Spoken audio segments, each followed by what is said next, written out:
We might see several celebrities from New York. Sometimes they make their way to Indianapolis for these Pacers-Knicks matchups. We've got a guy here in a Knicks jersey. Can you believe that? Here at the pregame plaza festivities.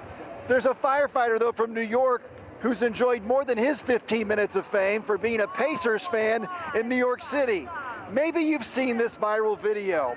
Hans Perez was wearing a Tyrese Halliburton jersey and walking by Madison Square Garden during the Knicks' previous series with the Celtics. A crowd of Knicks fans began to harass Perez, even threw trash bags at him full of trash. Perez kept his cool, just walked away. Many people saw that video, including Halliburton. Halliburton and the Pacers invited Perez to come to Indy for Game 4 tonight. So, a fire truck picked up the New York City firefighter at the Indianapolis airport today, brought Perez and his wife Crystal to the Bottle Works Hotel, and there he received a warm welcome from Boomer, the Pacemates, Indianapolis firefighters, also lots of gifts showing Hoosier hospitality. I grew up, my whole family's New York Knicks fans. I grew up a bunch of New York fans, so just as a kid, I was like, find something different. At the time, the Pacers were really good when I was growing up, so yeah, just stuck with them ever since, and then just loved them, and then they just have my heart, man. Pacers commanding victory tonight. Pacers, we're getting this job done. I believe they really invited me for Game 4 to come see the sweep, but something happened last game, that the greater powers didn't let that happen, but we're taking this 3-1 lead and hopefully going back to New York to close out the series. Perez has cheered on the Pacers at games in New York several times, but today is his first ever visit to Indianapolis. Back here live, Hans Perez says the air smells good here in Indianapolis, so let's hope that the Knicks stink tonight inside Gainbridge Fieldhouse. I love that. The smell of New York. I'm sure he does not miss it. Thanks so much, Rich.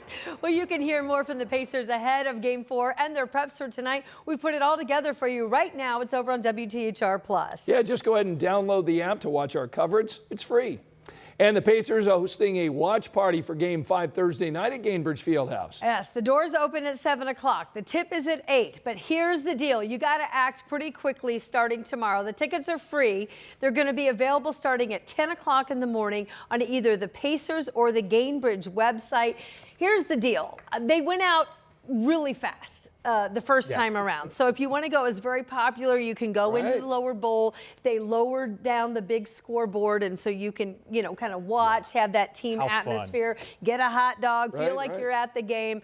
But you have to make sure that you act quickly. Yeah, so that's your warning. Yeah, good luck to you. Yes. How's our forecast tonight? I'm going to do a little Pacers, traffic, and weather all in one video here for you. Huh? Yeah, I'm going to do that. This is what I'm talking about. Yeah, I know. Look, well, first of all, weather-wise, it's cloudy. There have been some showers around the area, but I've actually gotten a couple of text messages saying the traffic downtown is kind of rough at the moment, and even on the interstates around downtown. So we're looking at 65 at St. Clair Street. So we're looking at conditions that there's some Pacers traffic out there. Traffic has been busy around the city anyway, but really weather-wise, it's the clouds and the showers that are staying with us. Most of the showers have been in the eastern part of the state, although a couple of batches, some showers moving in into parts of, say, Lafayette. Meanwhile, this is what you're going to be dealing with over the next several days. Temperatures in the 60s. If you can break into some sunshine, you may pop up into the 70s. If you have the showers in place like they have in the eastern part of the state, 50s and 60s. This will be repeated over the next several days. For the Pacers game tonight, I do expect temperatures to hold into the 60s. Probably more clouds than anything else, but couldn't rule out a spotty shower. The trend is for scattered showers to stay in our forecast for the next several days. We'll start tomorrow with 58, but I've got some 40s in the 7-day forecast. I also have some 80s in the 7-day forecast coming up.